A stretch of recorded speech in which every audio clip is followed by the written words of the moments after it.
Paz do Senhor, querida Igreja. Sejam muito bem-vindos a este que é o culto ao nosso Senhor e Salvador Jesus Cristo, amém? Eu queria convidar toda a Igreja a abrir comigo o Salmo número 15. Eu quero dizer que tenho uma palavra de Deus para os nossos corações e um assunto muito importante para falar esta manhã. Salmo 15. Salmo composto pelo rei Davi. Senhor, quem habitará no teu tabernáculo? Quem morará no teu santo monte? Aquele que anda em sinceridade e pratica a justiça e fala verazmente segundo o seu coração.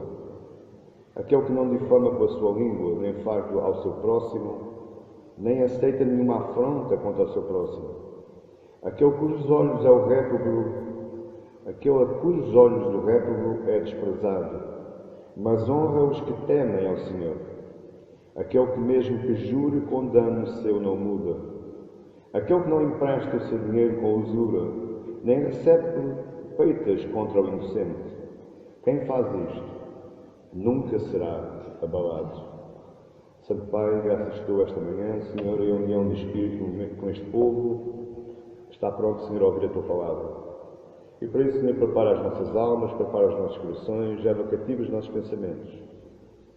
Prepara, Senhor, também todo o meu ser, todo o meu corpo, todo o meu entendimento, para que toda a palavra seja a palavra Tua e não de homem, todo o entendimento seja entendimento Teu e não de homem. E tudo aquilo, Senhor, que produza bom fruto, seja aplicado nesta manhã nas nossas vidas. Senhor Pai, que o abrir da minha boca e o meditar do meu coração sejam agradáveis nesta manhã na Tua presença, para a Tua honra e para a Tua glória. Amém. Glória a Deus. Salmo 15. Este salmo há quem diga que é o intermédio do 14 e do 16. Há quem diga também que este salmo número 15 podia muito bem fazer parte, ou seja, melhor dizendo, o 14, o 15 e o 16 são o mesmo salmo e alguém o dividiu. O que é certo é que este salmo tem um sentido próprio que os outros salmos não têm, embora seja no enquadramento. Há enquadramento para ser junto, mas o Salmo 15 fala de um problema do homem, um problema do cristão. E eu queria falar convosco sobre o tema de quem é o cidadão dos céus. Quem é o cidadão dos céus? Para começar a introduzir esta mensagem e entrarmos num contexto, temos que perceber qual era o pensamento do rei Davi quando compôs o Salmo. E o pensamento mais ou menos é este. Normalmente, toda a criança na idade da infância, ela vive rodeada de perguntas. Às vezes até nós pais ficamos aborrecidos. Outra vez a mesma pergunta. Porque nós respondemos à pergunta e eles dizem logo, porquê? É logo. O meu filho era assim. Eu ficava irritado quando ele me perguntava, e porquê? Eu estava acabado a responder. Mas toda a criança, na sua fase de adolescência, na sua fase de infância, ao descobrir o mundo, ela vive rodeada de perguntas. Ela quer saber os porquês. Não interessa os meios, ela quer saber o porquê da coisa.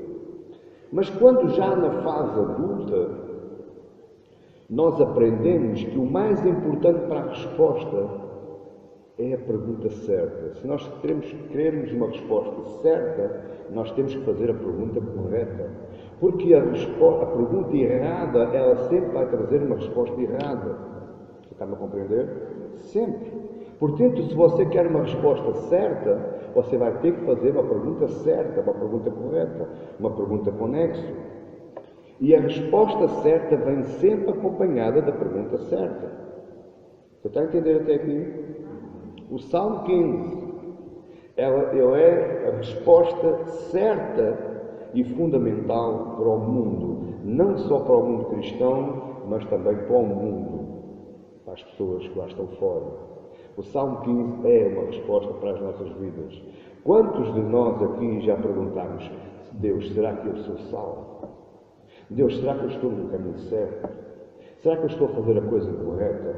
Se você ler o Salmo 15, você vai ter a resposta certa.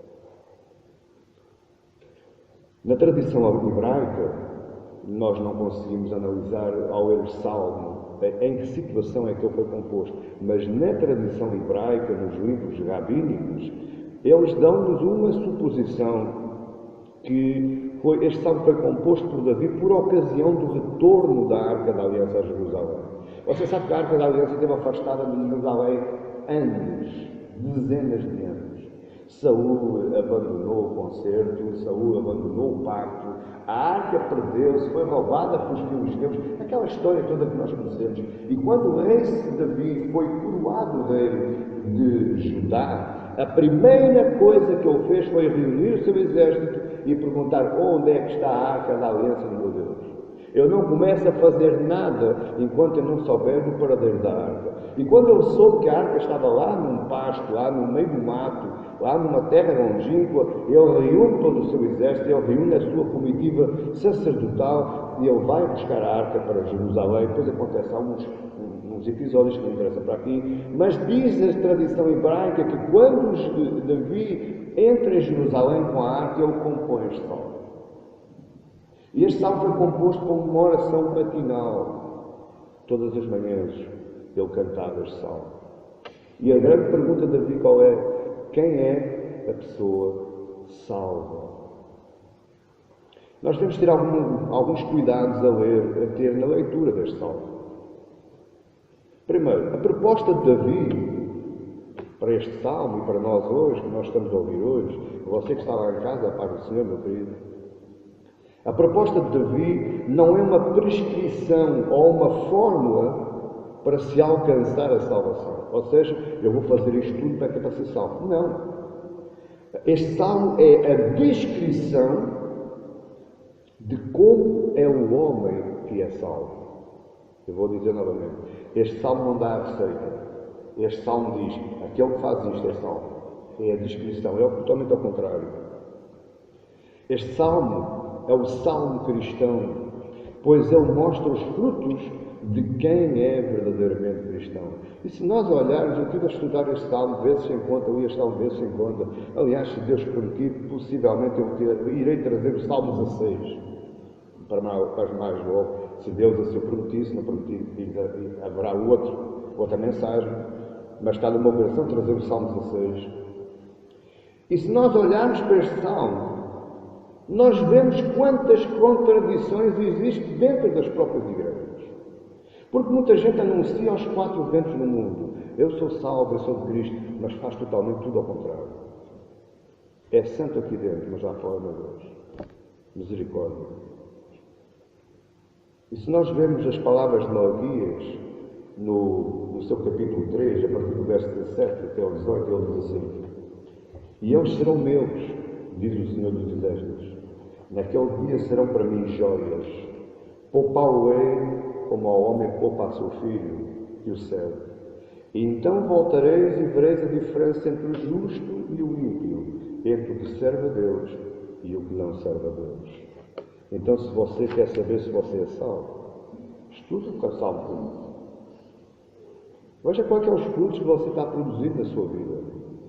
Veja quais as mudanças que a palavra que você ouve semana após semana, culto após culto, se ela verdadeiramente está transformando a sua vida, está modificando a sua vida. Se você está começando a criar asco, nojo pelas coisas normais do ser humano. Eu paro todos os dias de manhã num café para beber café. Tenho que beber um café todas as manhãs. Mas o café que eu habitualmente frequento já há muitos anos, eu há uma semana é que eu não paro lá. Sabe porquê? Porque mete-me nojo, mete-me asco. Eu não consigo suportar mais aquelas conversas. Você está a entender? É assim que funciona a vida do cristão. É assim que funciona a vida daquele que é salvo. Ele, por natureza, ele começa a criar asco. Ele começa a separar-se. Eu digo, meus amados irmãos, eu tenho em casa fechado, com janelas fechadas, ouvir as minhas pregações, ler a minha Bíblia, escrevendo e gritando, eu estou no céu. Amém? A vida do justo é pautado por uma pergunta fundamental. Se você é justo, meu amado irmão, Se você se sente justo na presença de Deus e na presença da igreja e na presença dos meus irmãos, você vai ter que fazer esta pergunta: Senhor, quem habitará no teu tabernáculo? Quem morará no teu santo monte? Quem é que pode estar na tua presença? Será que eu estou digno de estar na tua presença? Será que eu estou digno de estar na tua igreja? Será que eu estou digno de ouvir a tua palavra? Você vai ter que fazer esta pergunta. Você vai ter que criar um conflito interno consigo próprio. Se você realmente quer ter a certeza que é salvo. Existem tantos enganados. Eu já ouvi tantas vezes dizer: pastor, mas eu nasci na igreja. Eu sou filho de pastores, eu sou neto de pastores. E o que é que isso importa? O que é que isso vai transformar na sua vida? Porque você pode estar uns 40 anos dentro da igreja e se lá fora ser um miserável. Você lá fora despreza as pessoas, trata mal as pessoas, fala mal das pessoas, pratica o mesmo mal que os outros praticam. Mas aqui dentro da igreja não, aqui dentro da igreja é santo. Aqui dentro da igreja ninguém consegue apontar um dedo. Eu quero ver é lá fora. Eu quero ver a dignidade da sua casa quando você trata mal a sua esposa, quando você bate na sua esposa, quando você despreza o seu filho. Mas aqui dentro da igreja é um santo. O que é que esta pergunta no verso 1 nos revela? Primeiro, ela revela o desejo do justo. O justo tem desejo de morar na presença de Deus. O justo não tem medo de estar na presença de Deus. Você repare, Moisés. Deus disse a Moisés: eu estou cansado, eu estou por aqui com vocês. E não é para mim. Estou por aqui, Moisés. Eu não vos vou abandonar, mas eu já não vou mais com vocês. A partir de hoje é um anjo meu que vai. O que é que Moisés disse? Não, assim. Tu podes ter muita razão. Isto é a tradução minha. Tu podes ter muita razão, Deus. Mas se tu não fores, a gente também não vai. Davi, o próprio Davi, ele pecou com Batseba. Ele adulterou com Batseba. Ele pecou contra o rei, contra Deus, contra a palavra, contra o templo, contra a família. E ele chega daquele tempo, ele derrama-se aos pés de Deus e diz: Deus, eu pequei contra ti, somente contra ti eu pequei. Não afastes de mim a tua presença. O justo, ele vai ter que se fazer esta pergunta. O justo vai ter que desejar estar na presença de Deus. O justo vai ter que desejar ouvir a voz de Deus. O justo vai ter que desejar deleitar-se na presença, no abraço, no aconchego da presença de Deus. Você não deseja isso, você começa a equacionar-se. Você começa a perguntar-se a si próprio: será que realmente sou salvo? Eu não quero nada com Deus. Eu não quero estar na presença de Deus. Eu não quero ouvir a voz de Deus, que é a palavra. Eu não quero vir ter comunhão com os meus irmãos. Será que eu sou salvo mesmo? Uma das outras tradições que os livros rabínicos me revelam, e eu tive a oportunidade de ler, Gamaliel, o professor do apóstolo Paulo, um dos mais notáveis acerca das Escrituras Sagradas de todos os tempos judaicos. O próprio Jesus fala em Gamaliel. Ele lia o Salmo 15 em lágrimas, porque este salmo era terrível para os judeus. Este salmo desnudava os judeus, despia os judeus. Este Salmo 15 tem a característica de nos retirar o tapete debaixo dos pés. E tudo aquilo que nós pensámos que éramos bons, ou que fazíamos bem, fica tudo por terra. Porque este salmo é um salmo terrível. Este salmo nos confronta, assim como outros mais salmos. Mas este nos confronta. E Gamaliel, ele chorava ao ler este salmo. Porquê que ele fazia isso? Porquê que ele chorava? Porque do verso 2 em diante, este salmo divide-se em duas partes. A primeira parte é o verso 1, que é a pergunta fundamental do salmo, e depois tem a descrição. Tem 11 declarações de Deus de quem verdadeiramente é salvo. Do verso 2 até ao verso 5. No verso 2 em diante, existem 11 declarações de Deus referentes ao homem que aspira à morada de Deus, ao homem que aspira à justiça, ao homem que aspira à certeza da salvação. O Talmud, que é os 5 Pentateuco. Ele diz que estas 11 preceitos que são descritos aqui, que reúnem todos os 613 mandamentos da Torá de Moisés. Olhe bem, olha o que eu estou dizendo, você está a perceber o que eu estou dizendo. Os judeus são regidos por 613 mandamentos, que está na lei de Moisés. Mas estas 11 declarações de Deus, elas reúnem esses 613 mandamentos. Você pode me perguntar assim, pastor, mas como é que eles foram arranjar 613 mandamentos? Existem muitas explicações, eu gostei mais desta. O corpo humano é composto por 248 ossos. E você sabe que os ossos do corpo humano é o quê? É o que sustenta o corpo. Se é sem ossos, parece um saco vazio. Cai. Então, os judeus encontraram assim 248 ossos, que é o suporte da estrutura humana, são 248 mandamentos positivos. Ora, tirando 248 aos 613, vão sobrar 365. Então, é um mandamento negativo para cada dia do ano. Eles eram inteligentes. Se é assim ou não, não sei. Mas pronto, foi a explicação que eu fui encontrar e por acaso até gostei mais desta. Esta pergunta é assustadora porque quem habitará no teu tabernáculo? Quem morará no teu santo monte? Porquê que ela é assustadora? Quem é que é digno de entrar e permanecer na presença do Senhor? Como é que nós podemos lidar com tão terrível pergunta? Você pode estar a pensar assim, pastor, isto está tudo ao contrário. A Bíblia me diz que não é pelas obras. O próprio Paulo diz que não é pelas obras que nós somos salvos. É pela fé, sim ou não? Mas agora faço-vos a pergunta, como é que Jesus lidou com esta questão do Salmo 15? Em Mateus 16, se você quiser abrir, a partir do verso 19 até ao... Mateus 19, a partir do verso 16 até ao 21, narra a história daquele jovem rico que chega à presença de Jesus e diz: bom mestre, que farei para conseguir a vida eterna? E Jesus respondeu-lhe: por que me chamas bom? Não há bom senão só um, que é Deus. Se queres, porém, entrar na vida eterna, guarda os mandamentos.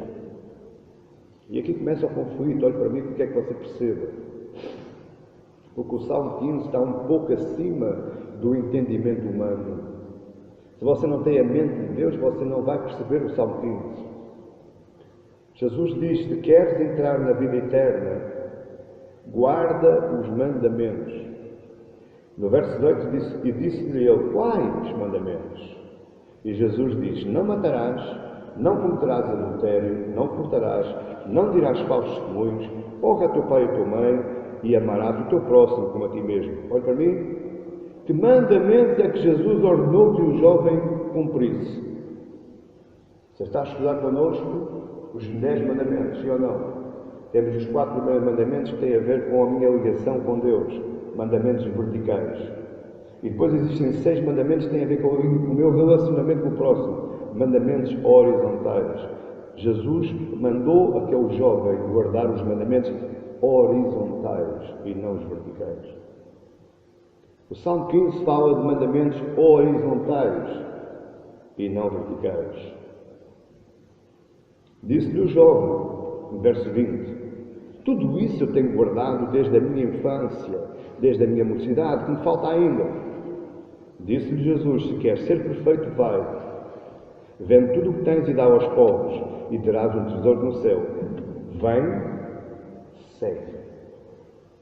Este vem e segue, ela tem uma importância acrescida na boca de Jesus. Jesus descreveu todos os mandamentos horizontais. O Salmo 15 trata dos mandamentos horizontais. Então nós conseguimos entender que no Novo Testamento é a palavra final de Deus para nós e não a palavra de Moisés.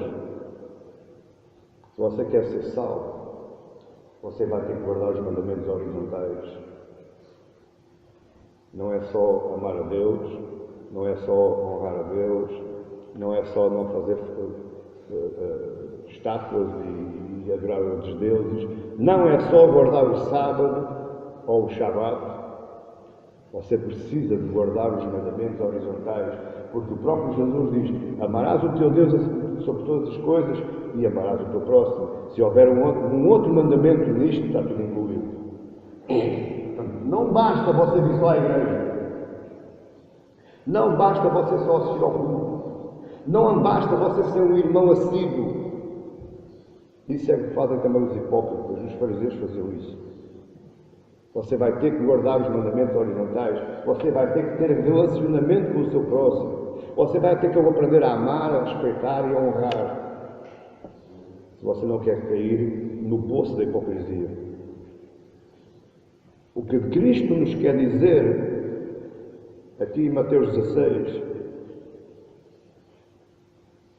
é que o que nos salva é Cristo. O que nos salva é seguir a Cristo. E se você começar a analisar os 4 Evangelhos, você vai ver que Jesus sempre deu ênfase ao relacionamento com o próximo. É por isso é que o acusavam de comer com pecadores, é por isso é que o acusavam de comer com publicanos, chegou a ser acusado de bêbado, porque estava na roda dos publicanos e na roda dos ímpios. Mas o que Cristo nos vai ensinar, enquanto o seu período aqui na Terra, e nas palavras que Ele deixou reveladas pelo Espírito Santo, escritas através dos apóstolos, é que eu tenho que aprender a amar o meu próximo e não tenho que ser um rato de igreja. É isto que me ensina o Salmo 15. O próprio Deus, no monte da transfiguração, estavam lá Pedro, Tiago, João, Jesus, Elias e Moisés, e a voz saiu da nuvem e diz: este é o meu filho amado, a ele ouvi. Portanto, deixe-se de seguir regrinhas feitas por homem. Deixe de seguir mandamentozinhos, cerimoniazinhas, misticismos e ocultismos. Comece a seguir a Cristo. Porque Ele diz: vem e segue. Se você quer salvo e não segue a Jesus, como é que você pensa que é salvo? Não é guardando, é seguindo. Porque isso todos os outros fazem. Como é que o cristão é o Salmo 15, então? O cristão é o verso 1, como que um desejo de estar com Deus em Cristo. O cristão tem que compreender que através da morte de Cristo naquela cruz, através do seu sacrifício vicário, eterno, suficiente e permanente, você hoje tem acesso aberto, acesso direto ao Pai. Deixe-se de andar à procura de artefactos, de símbolos, de homens e mulheres que o possam conduzir a Deus. Você tem acesso livre a Deus em Cristo Jesus. E você tem que desejar esse acesso.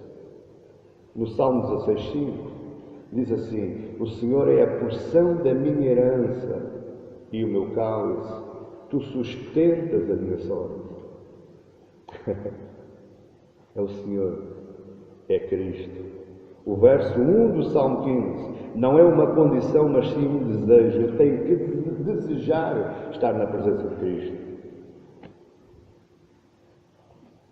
No Salmo 16,11 diz assim: é por isso que eles estão interligados. Far-me-ás ver a vereda da vida. Na tua presença há abundância de alegrias. À tua mão direita há delícias perpetuamente. Você quer ser alegre, meu irmão? Você quer ser deliciado perpetuamente? Então só à direita de Deus.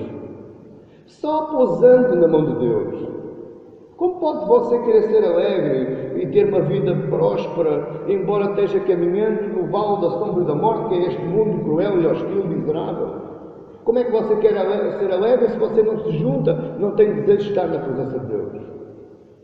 É Ele que proporciona essas coisas. Quem assim não deseja Deus, nunca pode dizer que foi salvo. Quem assim não aspira a Deus, nunca experimentou a salvação. Tenha lá os anos que estiver de igreja. Tenha lá os cursos que teológicos que tiver. tenha lá os cargos eclesiásticos que tiver. Se você não aspira a Deus, se você não aspira à presença de Deus, você não é salvo. De que forma, então, à luz disto que foi falado até agora, de que forma é que o justo se destaca dos maus? De que forma é que, como lá está em Malaquias, o que serve e o que não serve? Como é que se faz essa separação entre o justo e o ímpio? Porque o justo destaca-se. O justo é diferente. O justo não anda mais vivendo a vida que vive, não anda mais falando a vida que falava, ou o modo que falava, não anda mais praticando as mesmas coisas que praticava. Ele fica diferente. Aquilo que o justo mais ama tem o poder de moldar a sua vida. Se você não ama a Deus, se você não ama a presença de Deus, não há transformação na sua vida. Porque aquele que transforma, que tem o poder de transformar e moldar a sua vida, é Deus. Mais ninguém. Você pode andar em cultozinhos de ajuda mental e de preparar o seu estado de espírito e a seu de modo de vida. Esses cursos não servem de nada se não tiver lá Deus. É o Espírito Santo que molda, é o Espírito Santo que transforma, é o Espírito Santo que regenera. Aquilo que você mais ama, o domina e transforma a sua vida. Você passa a ser dominado não mais pelo mundo, mas por aquele que domina sobre o mundo. Jesus diz: não estive no mundo, mas eles não são do mundo. Parece uma coisa ilógica, mas o que Jesus estava aqui a referir-se é o Salmo 15. Porque desde que você começa a desejar Deus, a presença de Deus, você começa a interiorizar o Espírito de Deus, e esse vai transformá-lo, esse vai dominá-lo. Quem deseja a morada e a presença de Deus vive de forma diferente.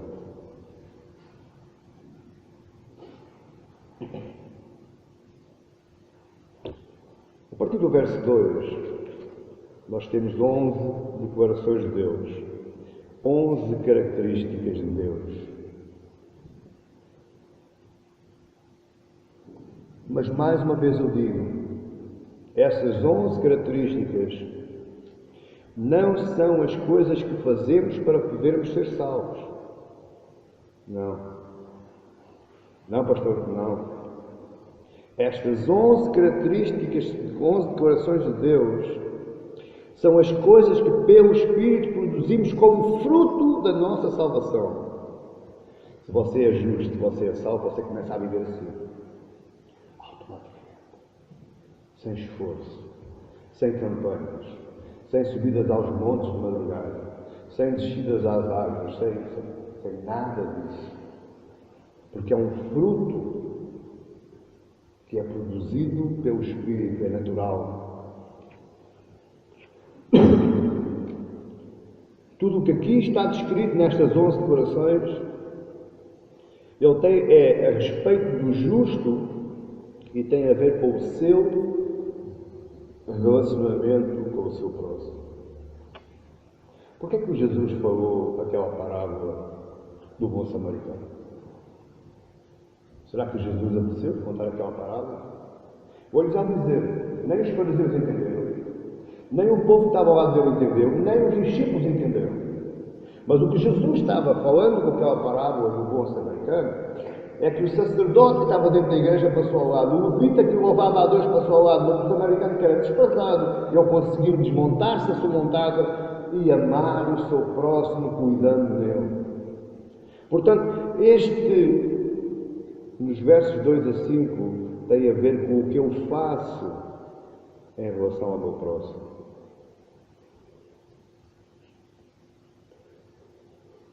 Uma vez chegou alguém a uma igreja onde eu estava e eu não assisti logo à conversa, mas apanhei a conversa por metade.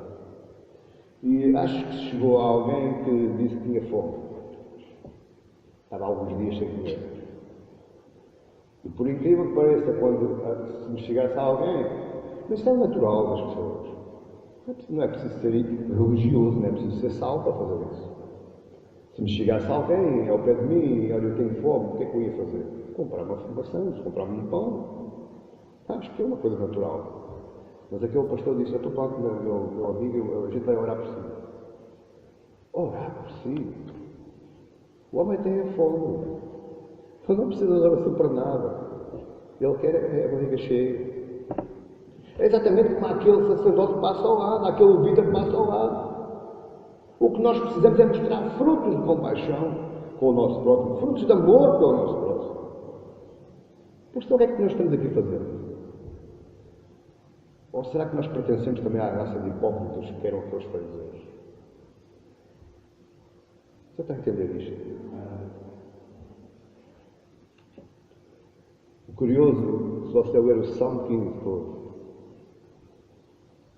no verso 1 temos a pergunta fundamental do Salmo, no verso 2 temos a descrição daquele que é o fruto do que é salvo, mas aqui não se vê expiação de pecados. Aqui não se vê nenhum ato de religiosidade, de liturgia, de misticismo, de milagre, de campanha. Não! Aqui vê-se atitudes, escolhas, práticas. A única prova que o cristão ama a Deus é pela forma como ele se relaciona com o seu próximo. E já teve em 1 João 4,7 que João vai nos dizer, amados, amemos-nos uns aos outros, porque o amor é de Deus. E quem não ama, qualquer que ama é nascido de Deus e conhece a Deus. Portanto, se você não ama, você não é nascido de Deus. Logo você não é salvo. Eu não sei o que é que lhe tem ensinado aí. O que a Bíblia me ensina é que se eu não amo o meu próximo, eu não conheço a Deus. E se eu não conheço a Deus, não posso usufruir da salvação. É fácil, não é? Por que é que nós complicamos as coisas? O Salmo me descreve quem é verdadeiramente salvo. E se nós vemos em 1 João 3, versos 10 e 12, diz assim, nisto são manifestos os filhos de Deus e os filhos do diabo. Qualquer que não pratica a justiça, que não ama a seu irmão, não é de Deus. Porque esta é a mensagem que ouviste desde o princípio, que nos amemos uns aos outros. Não como Caim, que era do maligno e matou o seu irmão. E por que causa o matou? Porque as suas obras eram más e as do seu irmão eram justas. Então, espera aí. Eu não posso ir à procura da salvação pelas minhas obras, mas as minhas obras testificam de que eu sou salvo. Aí está a diferença entre Paulo e Tiago. Porque eu tenho fé. Maravilha, então mostra-me a tua fé pelo aquilo que tu fazes. Mostra-me a tua fé em Cristo, a tua fé em Deus, a tua fé naquilo que é o amor. Mostra-me a tua fé pela tua maneira de viver diária. E eu depois vou-te mostrar se tu és ou não és. Este salmo nos tira o tapete, não tira? Glória a Deus por isso. De que forma, então, é que o justo se destaca dos ímpios? Qual é a diferença entre o justo e o ímpio? Eu quero-vos dar 3 áreas de destaque que nunca as pode separar. Elas são uma continuidade. Uma leva à outra.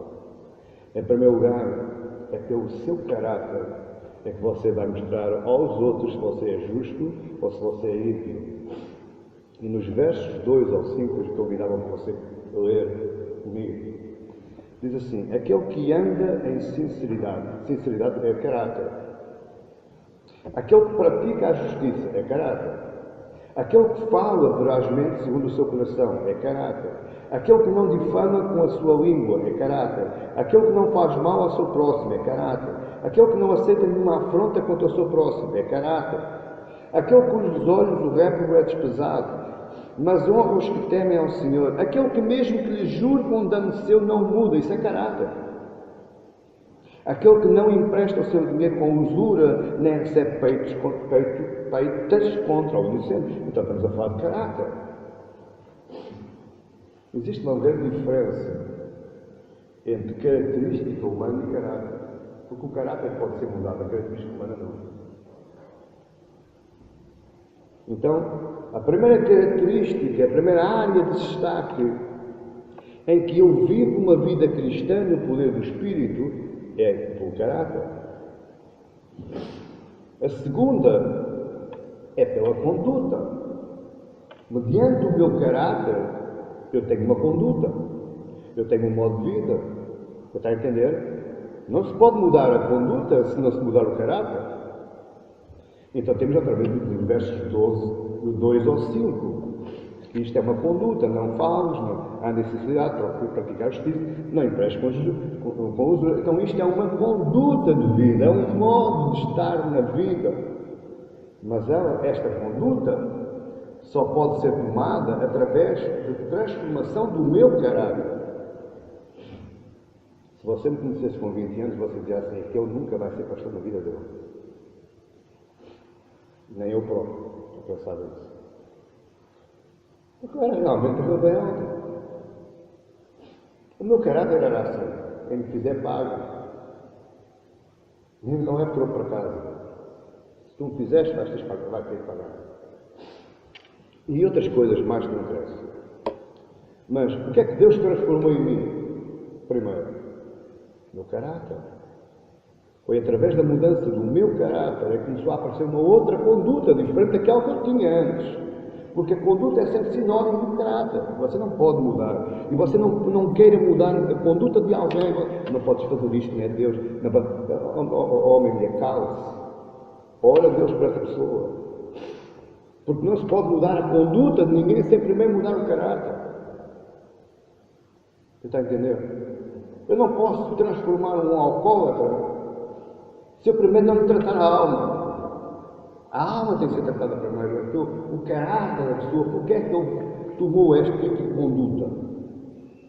Então eu tenho que ir à raiz do problema e eu não ao meio do problema. Você está a entender isto? Então é muito importante que você entenda isto. Porque há muitos cristãos que não entendem isto. E por isso é que há pessoas que estão sinceramente dentro das igrejas, mas elas são obrigadas a sair por causa da falta de caráter quem está dentro das igrejas. Porque querem transformar a conduta das pessoas sem que primeiro seja introduzido o Espírito Santo de Deus no seu caráter. Porque é Deus que transforma. É Deus que regenera. E esta conduta ela aparece naturalmente. A pessoa começa a criar o tal asco que eu falei no início deste sermão. Começa a criar nojo pelas coisas. Então aí é sinal que o caráter está transformado e já está transformando a conduta. Mas existe ainda um terceiro elemento, que é similar, é sempre andar, sempre assim, seguir. Não pode separar estes três áreas de estar. O caráter, a conduta e a seguir o falar.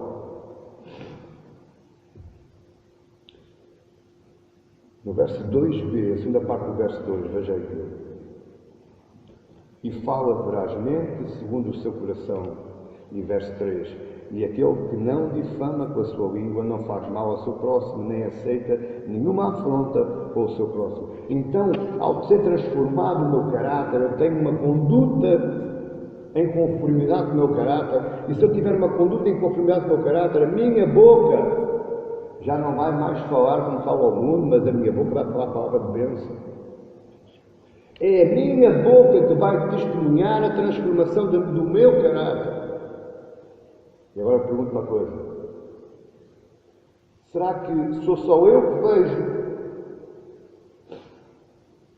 cristãos do domingo a falar mal do seu próximo?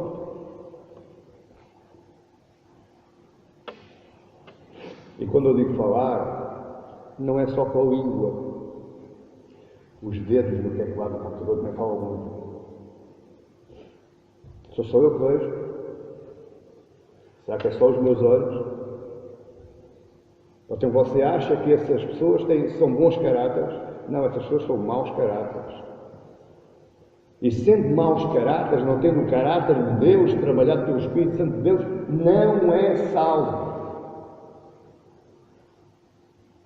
pessoas que não suportam o seu próximo, pessoas que não são pacientes com o seu próximo, pessoas que não são liberais com o seu próximo, pessoas que não dão oportunidade de erro ao próximo. Quantas vezes você já errou? Quantas vezes você já foi perdoado? Então por que você não pode perdoar uma vez só? Por que você não pode ser condescendente, dar o benefício da dúvida? Só existe perfeição que você não a tem. Meu Deus. Isto é o Salmo 15. Isto é o que Davi nos quis passar para nós.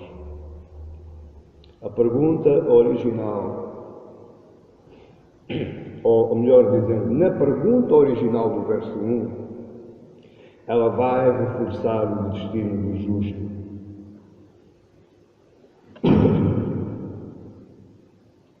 Você ver a segunda parte do verso 5, diz lá: quem faz isto nunca será abalado. Quem faz isto o quê? Quem tiver um caráter, uma conduta e um modo de falar semelhantes a Cristo. Quem faz isso nunca será abalado. Não precisa fazer campanhas, curas milagrosas e aquelas coisas todas que sabe, porque basta que você deixe o Espírito Santo trabalhar no seu caráter, tomando uma conduta similar ao seu caráter, começando a falar da mesma coisa que Jesus falava, você está debaixo do poderio de Deus. É Deus que está dominando já e mais ninguém. Aquele que é justo, ele é mantido por Deus. Não precisa fazer muito esforço, meu amado irmão. Não precisa andar à procura de igreja em igreja, de saltimbanco em saltimbanco. Não precisa andar a fazer sacrifícios. Porque aquele que é justo é mantido pelo próprio Deus. Em Romanos 8,30 diz: e aos que predestinou, a este também chamou. E aos que chamou, a este também justificou. E aos que justificou, a este também glorificou. É Deus e não homens. É Deus e não doutrinas. É Deus e não igreja. É Deus. O próprio Jesus diz em João 10, 28 e 29: eu dou-lhes a vida eterna e nunca hão de perecer, e ninguém os arrebatará da minha mão. Meu Pai, que me deu, é maior do que todos, e ninguém pode arrebatá-los da mão do meu Pai. Então, se você tem um caráter, uma conduta e um falar de justiça, está dentro da mão de Deus. Está seguro. Porque Jesus diz: ninguém pode arrebatá-los na mão do meu Pai. Faça de conta. Imagine que você está dentro da mão de Deus. Quem é que o pode lá tirar? No verso em Romanos diz: Deus é por mim, quem será contra mim?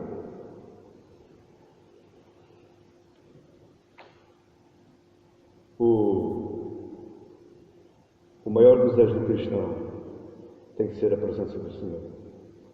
Aí voltamos novamente ao verso 1. Eu tenho que fazer a pergunta a Deus: será Deus que eu estou em condições da tua presença, de morar no teu tabernáculo, de morar no teu santo monte? Existem muitos que passam a vida a fazer jejum. E o curioso é que Jesus disse que jejum é só para aqueles que estão separados do noivo. Porque ele diz: enquanto o noivo estiver na festa, não há necessidade de fazer jejum.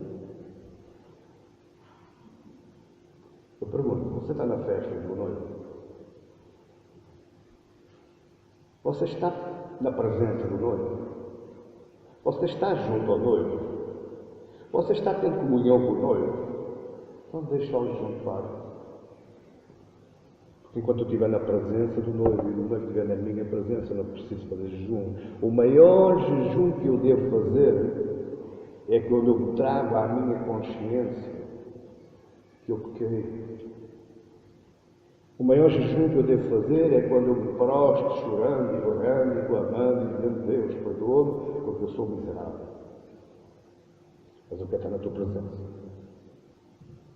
Eu não quero abrir mão da tua presença. Esse é o maior jejum que o cristão tem que fazer. E não o sacrifício da carne. Porque com os lábios me louvam, mas o vosso coração está longe. Eu faço jejum para mostrar aos outros, meto uma cara muito feia, deixo crescer a barba e tudo para ficar mais feio. A dizer que estou sofrendo, mas o meu coração está longe. O verdadeiro jejum é quando eu me arrependo na presença dele. O verdadeiro jejum é quando eu estou sentindo que a presença de Deus está se afastando de mim.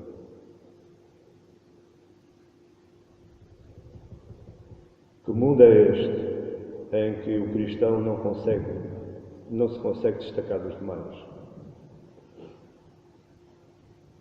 Você pode e consegue se destacar pelo seu caráter, pela sua conduta e pelo seu modo de falar.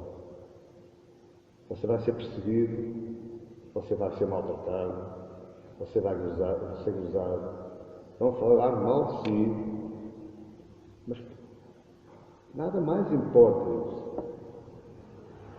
Porque quem o justifica, sabe quem é? É Deus. Não é as outras pessoas.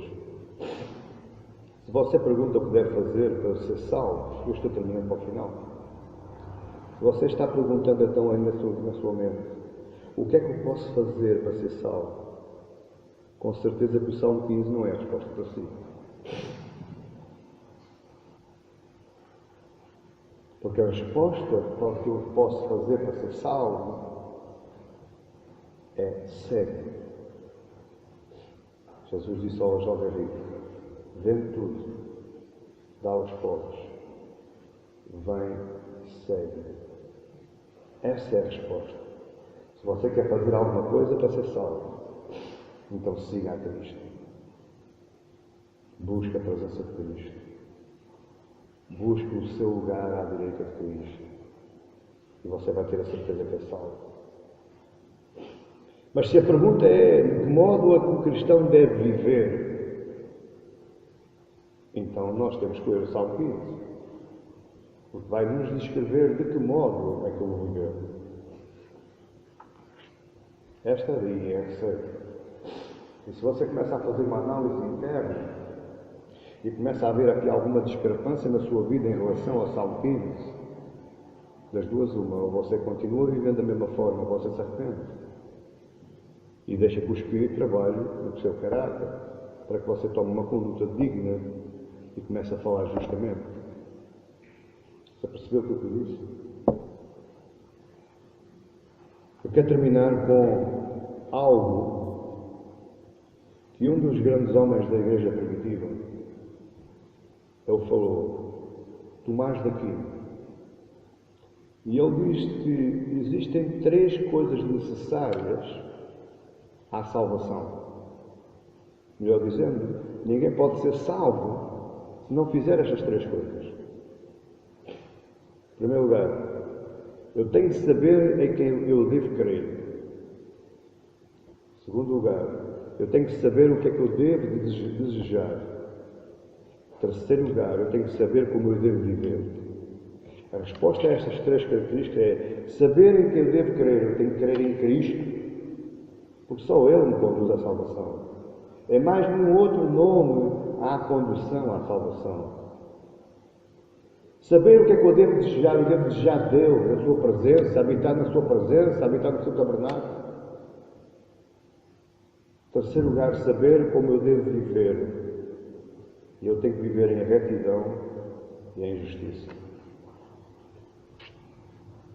Havia um provérbio muito antigo português que diz assim: não faças aos outros aquilo que não queres que façam a ti. Você tem que saber desejar aquilo que você crer que é Cristo. Você tem que saber o que é que você deve desejar, que é a presença de Deus. E você deve viver em conformidade com esse crer e com esse desejo. Amém? Pai Santo, graças a Deus, Senhor. Tu és santo, és justo, és bom. E maravilhoso é estar na Tua presença e ouvir estas palavras. Palavras duras, Senhor. Palavras que nos trouxeram o conflito ao nosso coração e à nossa alma. Muitos de nós estávamos pensando, Senhor, que era através da nossa força, através do nosso agir, do nosso falar, através dos nossos pensamentos, através do nosso querer na nossa própria mudança. Mas o Salmo 15, Senhor, nos vem retirar o tapete debaixo dos pés. O Salmo 15 nos vem ensinar, Senhor. É somente na Tua presença, debaixo da Tua presença, debaixo do Teu agir, debaixo do Teu trabalhar, que nós somos transformados. Tu transformas o nosso caráter, nos dás uma outra conduta de vida e passamos a falar aquilo que é verdade, que é a justiça e que é a retidão. Pai, esta palavra, Senhor, que estes meus irmãos aqui neste lugar e todos aqueles que por esse mundo fora estão ouvindo este vídeo, e estas palavras, Senhor, são palavras transformadoras. Palavras que podem doer, podem nos machucar, mexer naquilo que nós mais acreditávamos.